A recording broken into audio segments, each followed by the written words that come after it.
right, guys, so today we're going to be taking a look at a watch that is over the top cool. This thing is packed with some serious tech and looks really good too.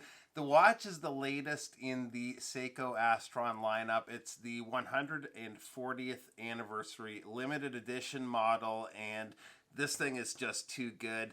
Awesome watch. Big thanks to Gem Bijou for lending in the watch. Gem Bijou is a local authorized dealer for Seiko and many other brands. If you're shopping watches, check them out at gembijou.com. So let's get straight to it and take a look at the watch.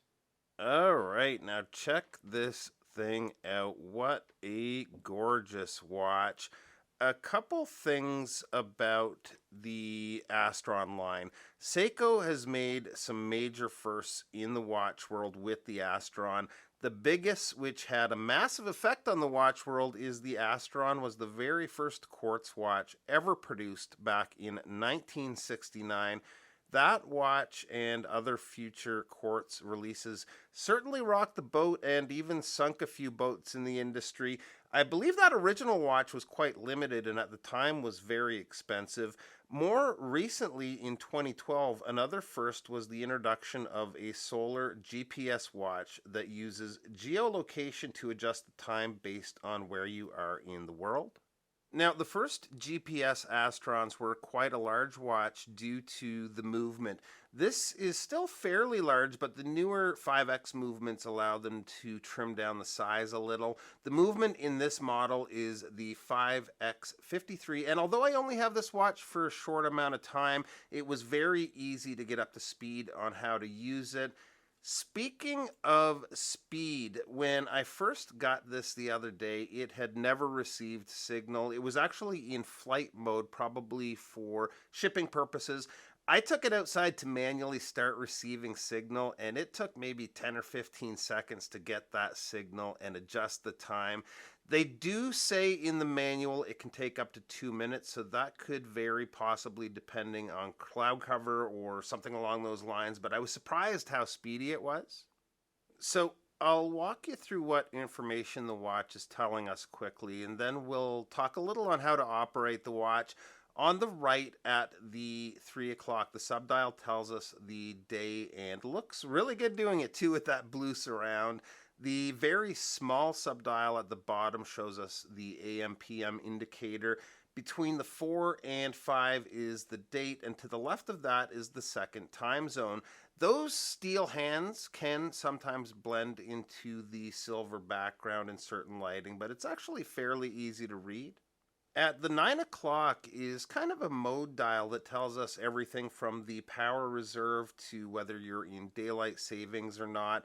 One thing that's interesting is it will also show when you've received reception with a leap seconds adjustment. Reading directly from the manual on leap seconds, it says the leap second is to compensate for deviations from the universal time, which is astronomically determined, and the international atomic time. 1 second may be added or deleted once a year or every few years. Now, I don't know if you guys need that kind of accuracy out of a watch, but if you do, this may be the one for you. The nice thing with a watch like this is if it's receiving signal like it's supposed to, you really don't have to touch it, but if you do, it's very easy. To adjust the local time, everything is done from the first position of the crown. So I'm just going to pop it out to that first position, and you can see the second hand moved there. I think we might need to get in a little bit closer. The second hand will point to your local time zone. So for me, that's -5 hours from GMT. To adjust, you turn the crown clockwise or counterclockwise to move between time zones. Again, you probably won't have to do this very often, but I will say it is fun to see the watch come to life like that. You can also, from this first crown position, adjust the daylight savings time settings. And you can see in the small subdial that change, as well as the change to the hour hand. To change the second time zone, it's the same thing, but with the crown out to the second position. You scroll through the time zones forward or backward with the crown. Same as position 1, you can also adjust for daylight savings with the top pusher. So crown position 1, you're dealing with the home time, and position 2, the second time zone. The last thing I want to show you guys when it comes to operation of the watch is probably my favorite function, and that is the swapping of the times from the main handset to the subdial and vice versa. If you're traveling between time zones, you can swap to your destination's time zone by holding both pushers. So I'm just going to do that here now. And they start to make the swap. I think that is so awesome. And to switch back, same thing, hold the pushers for a couple of seconds. And they switch back. Okay, so we talked a bit about some of the functions of the watch. There are more, but those are the basics. This watch is so much more than just those functions, though. It's a piece of art to me. I think it looks so good. The silver dial with the blue accents looks great. We've got large hour markers that stand quite tall off the dial, giving the watch some depth and dimension. There's no end to all the little details. Considering how much is happening with the watch, though, it's still very easy to read, and that goes for low light situations too. Seiko always seems to hit it out of the park with lume, and they've done just that here too. This is right up there with a lot of their divers, so no issues with the lume at all. The case is very Grand Seiko-ish when it comes to its design. It's very well finished with a combination of brushed and polished surfaces. The blue bezel is ceramic, so it should hold up very well to scuffs and scratches. There is also some blue accents on the pushers with that blue ring around both of the pushers. The bracelet is an oyster style bracelet. It's got a little wiggle to it, so not the tightest tolerances between the links. Still feels like a solid bracelet, but I'd like to have seen a little less play than that. Where the bracelet lacks, though, the clasp makes up for it. Look how thin that is when it's closed.